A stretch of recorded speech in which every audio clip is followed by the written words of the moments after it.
Ora, muito bem. Eu hoje decidi trazer as compras para tentar perceber se tudo o que se põe dentro do carrinho do supermercado faz bem. Se nós pomos muitas coisas que se julgamos que fazem bem, afinal não fazem. Há verdades escondidas nos alimentos que muita gente desconhece, mesmo aquelas pessoas que são mais atentas e acham que dominam muito bem isto da nutrição. Há muitas perguntas que fazemos e para as quais não temos resposta na hora, ou muitas vezes temos respostas contraditórias, e para esclarecermos estas dúvidas e outras dúvidas, dar algumas dicas, convidei hoje a dietista Patrícia Almeida Nunes, que está aqui comigo. Muito boa tarde. Seja muito bem-vinda. Ora, antes de mais, há erros que nós cometemos no supermercado e que nem temos ideia, mas quem está bastante interessado tem muita informação nos alimentos, sobretudo naqueles que já são arranjadinhos e processados. Claro, mas essa informação não é obrigatória, portanto, não é obrigatório os fornecedores colocarem toda a informação daquilo que nós agora procuramos mais, as calorias, os açúcares, o colesterol. Há coisas que são mais obrigatórias, nomeadamente a lista dos ingredientes. E por vezes há frases que são colocadas que nos deixam um bocadinho em dúvida. E foi isso que me levou a escrever o livro, para que as pessoas não tenham qualquer dúvida. Escreveu um livro que andou a preparar durante um ano, em que andou de volta de mercearias, de supermercados, sempre a espreitar. Foi literalmente isso, procurando um pouco saber o que é que os portugueses comem, o que é que selecionam, como é que as coisas estão colocadas nas prateleiras, porque por vezes há muitas estratégias de marketing, o cheirar a pão quente no início, quando nós entramos no supermercado, etc, etc. Isso é uma estratégia. Nós até vamos ao supermercado, nem íamos comprar pão, mas de repente vem aquele cheirinho. Onde é que é a secção do pão que eu vou levar? E depois até chegar ao pão, também estão os corredores muito sorrateiros, porque sabem que nós vamos passar por aquele corredor específico e, portanto, estou sempre alerta. E aqueles da caixa, quando nós estamos assim à espera e estão lá as pastilhas elásticas... Claro. Os chocolates, que é quando vamos com as crianças, não é? Revistas, e eles se põem a ver aquilo tudo, a dizer, quer este pacote de pastilhas e também quer este e também quer este. Portanto, os supermercados sabem muito bem como é que é de convencer o consumidor. Há uma estratégia de marketing muito bem elaborada e por isso é que nós temos que também conhecer essas estratégias de marketing para conseguir escolher não só melhor do ponto de vista saudável, mas também do ponto de vista económico. Então vamos lá ver, porque eu agora vou já aqui ao primeiro saquinho que aqui tenho, que é o dos legumes e das hortaliças. Pronto, tenho aqui saladinhas, eu faço de conta que isto é uma roda dos alimentos. Portanto, vamos às verduras, tudo o que é hortaliças, o que é que há para dizer sobre isto? Quais são os cuidados que nós temos que ter ou as atenções a adquirir estes produtos? Por exemplo, imagine que quer comprar alface e quando quer comprar alface, as alfaces assim, portanto, a avulso, vá lá, são sempre muito mais económicas do que aqueles sacos que já vêm preparados. Facilitam-nos a vida numa decorreria, mas por vezes aqueles sacos não estão tão bem lavados como nós imaginamos, já têm algumas folhas velhas, e enquanto que uma alface destas custa, imaginemos, 50 cêntimos, um saco custa quase 2 euros. Eu, por acaso, confesso que já comprei a saladinha preparada, mas chego a casa e lavo tudo outra vez. Portanto, basicamente, para ver se pode haver uma minhoca ou qualquer coisa lá, ou terra. Portanto, eu acabo, já cometi esse pecado de ir comprar enfim, as coisas já mais preparadas. O que é que há a saber, por exemplo, sobre como cozinhar os legumes? Olha, devemos cozinhá-los sempre em pouca água, de preferência sempre ao vapor. E cozinhá-los de uma forma muito, muito simples. Portanto, é sempre preferível quando nós vamos às compras e até os compramos desta forma fresca. Quanto mais intensos, mais vitaminas e mais antioxidantes têm, portanto, melhor para nós. São sempre uma boa fonte de fibra, portanto, ajudam sempre mais o intestino a funcionar. Depois temos as outras alternativas que nos vieram facilitar a vida. E dou como exemplo, por exemplo, os esparregados, que são muito consumidos e que é totalmente diferente de comer espinafres apenas cozinhados ou salteados num pouco de azeite e alho, do que consumir esparregados, porque nós temos alguns esparregados, aqueles, por exemplo, têm adição de queijo, têm adição de natas. É diferente consumir, por exemplo, espinafres, significa comer 30 calorias por 100 gramas. Uma embalagem de espinafres pode significar consumir 300, 400 calorias. E às vezes atenção à dieta, atenção à dieta. E realmente comprar congelados? É idêntico aos frescos. Estamos a falar de comprar, por exemplo, estes brócolos que estão aqui frescos e comprá-los congelados. Do ponto de vista nutricional é precisamente idêntico. O que é que nós devemos ter como cuidado? Comprá-los no final das nossas compras e assim que chegamos a casa colocá-los logo no congelador. Mas são precisamente idênticos. Mas de qualquer modo, se comprarmos alguma coisa para fritar, se calhar é melhor preparar no forno em vez de fritar? Claro, agora existem muitas alternativas para ver se conseguem, e se calhar muito dirigidas também para crianças, as bolinhas de espinafres, os hambúrgueres de vegetais, que por vezes são pré-fritos em fábrica e, portanto, quando nós os vamos fritar em casa, portanto, ainda estamos a adicionar muito mais gordura. A melhor solução sempre é esses produtos, desde as barrinhas de peixe, que agora estamos a falar de vegetais, mas lembrei-me, ou as bolinhas de vegetais devem ser sempre cozinhadas no forno para evitar a adição de gordura. Assim, se já são pré-fritos, vão para o forno, que é melhor. Ora, aqui tenho eu a fruta, a frutinha. Ora, dicas para a fruta. Temos aqui bananinhas. Essas estão muito verdes. Vou tirar do saco de plástico. Não tire. Não? Porque se estão muito verdes dentro do saco de plástico, amadurecem muito mais rapidamente. Olha, aqui está uma bela dica. Eu, por acaso, já ouvi dizer que também embrulhá-las num jornal também dá resultado. Também. Portanto, quer amadurecer as bananas dentro de um saco de plástico. Temos aqui uns kiwis, este vos posso abrir, e uns moranguinhos. O que é que há a dizer sobre a fruta assim? Uma dica importante que acho que te deva partilhar connosco. A fruta deve fazer sempre parte do nosso carrinho. Fresca, fresca essencialmente, não é? Porque é diferente consumir a fruta fresca do que consumir a fruta em calda, em lata, como nós por vezes compramos, é completamente diferente. Essa tem muito mais açúcar, tem fibra, tem antioxidantes e estou a lembrar, quanto mais intenso, também muito mais antioxidantes tem. Estou a pensar, por exemplo, morangos, as framboesas, os mirtilhos, que agora são bastante frequentes. Cuidados, comprá-los sempre da época, porque são muito mais ricos em vitaminas e em minerais, são mais baratos também. E acerca do kiwi, nós tentamos sempre ter, e mais na época do inverno, aquele cuidado em ingerir vitamina C para evitar ter as constipações.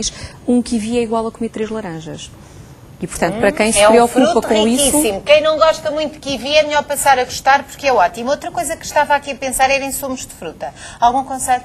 Os sumos de fruta, por exemplo, para quem quer controlar o peso, são uma armadilha, porque para fazer um sumo precisamos de 3, 4 peças de fruta, o que significa que, do ponto de vista calórico e do ponto de vista da quantidade de açúcar, significa mais ou menos 3 a 4 pacotes de açúcar se as peças de fruta forem pequeninas. Para se ter mais ou menos aqui a ideia e a equivalência. Querem fazer um suminho, põe-se metade de fruta e depois põe-se aguinha fresca... Pode-se pôr? Um sumo pequenino, claro que sim, ou um sumo ótimo. Pequenino, mas às vezes um pequenino fica-se assim um bocadinho desconsolado. Não faz se calhar de é vez melhor em pôr quando. Um bocadinho de aguinha. Ora, muito bem, o que é que eu tenho agora a seguir? Tenho aqui, os laticínios, tenho aqui iogurtes magros, tenho iogurtes de sabor, de aroma, o leitinho de soja. Leitinho de soja nos laticínios? Não, são bebidas de soja. Nós é que, do ponto de vista prático, chamamos leite de soja, mas não tem, se procurarmos bem, não está escrito leite de soja em sítio nenhum, mas sim bebida de soja. Então vamos falar dos iogurtes. O magro, o de aroma, o de pedaços. O que é que devemos considerar quando fazemos essas escolhas? Olha, esta secção dos iogurtes e dos laticínios, vá lá, é imensa, se nós pensarmos naquelas grandes cadeias. Completamente. Nos hipermercados fica ali 2 horas a tentar escolher ou a procurar um qualquer que se queira. É preciso ter algum cuidado se nós tivermos um objetivo de compra. Por exemplo, se nós tivermos diabetes, tivermos excesso de peso, os iogurtes poderão ser uma fonte de açúcar. Curiosamente, os iogurtes de aroma têm menos açúcar que os iogurtes de pedaços, que as pessoas por vezes têm a ideia de que os pedaços têm mais... Tem fruta, tem menos açúcar. Mentira. Por vezes não.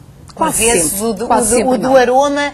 São menos calorias, portanto, quando quer reduzir o peso, manter a linha, é melhor atender. Então, e estes que são açucarados e são cremosos, os gregos e os cremosos? Esses iogurtes, que fazem parte agora da disponibilidade dos alimentos, são iogurtes que levam sempre na sua constituição muito açúcar e natas. E, portanto, são não só uma fonte de açúcar, de calorias e daquela gordura que faz subir o nível de colesterol. Eu tenho tido alguns doentes que, pelo facto de terem mudado dos iogurtes tradicionais e do leite tradicional, pelo facto de consumirem estes iogurtes, têm aumentado o nível de colesterol. Não quer dizer que não se possa fazer de vez em quando. Temos Portanto, que ter um queijinho algum cuidado. Fresco também é aconselhável? O queijo fresco, sim, para quem quer ter cuidado com a linha, deve selecionar o magro, porque as diferenças é que um queijinho fresco destes, ou 2 queijinhos frescos destes, vá lá, para termos uma ideia daquelas refeições práticas que nós fazemos às vezes, pode significar 300 ou 400 calorias. Então, a ver se eu consigo tirar tudo do saco. Vamos agora aos cereais e ao pão, não é? As massas, aqui temos massa fresca, eu vi muito bem a petrechada de supermercado, tem tostas. A propósito de tostas, há aquela ideia para quem quer manter a linha de que pode-se comer o pão, mas torra-se e torradinho tem menos calorias, é verdade? Não, a única diferença é que se nós pegarmos neste pão e o torrarmos, ele perde apenas água. O valor calórico é precisamente idêntico, portanto, comer tostas ou comer pão é igual. Por exemplo, e o pão integral? É igual do ponto de vista calórico. Por vezes este tipo de pão, como tem sementes, tem mais calorias, porque as sementes, como são gordas, atribuem mais valor calórico ao pão. É melhor, tem uma fonte de ômega 3, ajuda do ponto de vista do colesterol, o intestino a funcionar, para quem quer controlar a linha. Ou, por exemplo, tem o açúcar alto. Tem que ter algum cuidado, porque uma fatia destas pode ser quase idêntica a comer um pãozinho destes. 4 tostas é o valor de um pãozinho. De um pãozinho. Portanto, 2 tostinhas, pronto. Come-se 2 tostinhas e pronto. E agora pergunto eu, e gordura no pão? Como é que nós podemos perceber se o pão tem gordura? Olha, é muito curioso, porque nós por vezes encontramos este tipo de pão que... Se tão pesados, não é? Que às vezes parece que tem... Não é só pesados, às vezes até podem ser brancos com um aspecto muito fofinho. E nós temos o cuidado, eu ensino esta estratégia aos doentes, que é com um guardanapo, pôr um bocadinho de pão e deixá-lo, da mesma forma como se deixa bolachas. E é curioso ver, porque por vezes, passado um bocadinho, o pão... tem uma rodelinha. Completamente. Significa que aquele pão, para além de ter farinha, água e sal, também leva gordura. Então quem está de volta do regime alimentar de uma dieta, põe o guardanapinho, põe o pão, fica à espera, tem rodelinha, não vou comer desse, vou comer aquela tostinha. Tem menos. Eles habitualmente, ao Conceição, quando vem aqui esta informação nutricional que nós agora paramos, tem sempre aqui escrito se tem ou não tem gordura. E aqui as massas frescas que têm ovinhos, isto... Estas massas, por exemplo, são ótimas para quem quer uma refeição rápida, porque em vez de cozerem em 8, 9 ou 10 minutos, cozem em 2 minutos, portanto, muito rápido. O único cuidado que se tem que ter é que, por exemplo, quem quer controlar o nível de colesterol, pelo facto de ter ovos, é completamente diferente de consumir a outra massa mais seca, chamada massa seca. Eu já estou aqui de volta da carne e do peixe. Deixa-me só arrumar para aqui um bocadinho, para não ficar aqui desarrumado. Ora, muito bem, já estamos a pôr tudo na mercearia e nas prateleiras. Tenho aqui o bacalhau, aqui carninha de porco, salmão, vou pôr aqui o salmão ao pé do bacalhau, foi o que eu trouxe do supermercado, e tenho aqui mais esta costeleta de novilho e peitinhos de frango. Diga-me cá, o que é que tem a dizer sobre estas minhas escolhas? Olha, são fontes de proteínas, portanto ajudam muito e são importantes numa alimentação equilibrada. As fontes de gordura é que são completamente diferentes. Por exemplo, o salmão tem uma gordura que é ótima e que ajuda a baixar o nível do mau colesterol. Que particularidades é que nós temos que ter? Temos que, por exemplo, a nível do bacalhau, podem ser uma fonte de ácido úrico para aquelas pessoas, por exemplo, que têm gota. Se calhar têm que moderar um bocadinho aqui o cuidado. E mesmo para quem tem colesterol, evitar sempre a pele.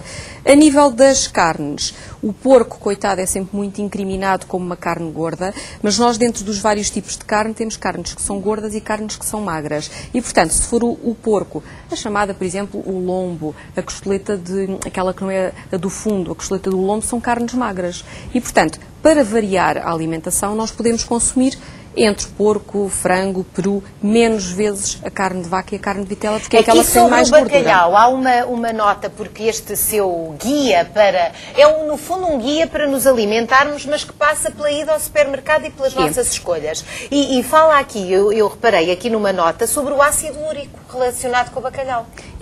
Isto porquê? Porque eu vou dando sempre dicas de quando a pessoa vai às compras pelas secções, se tem excesso de peso, se tem um ou outro problema que eu acho que é mais típico, vá lá.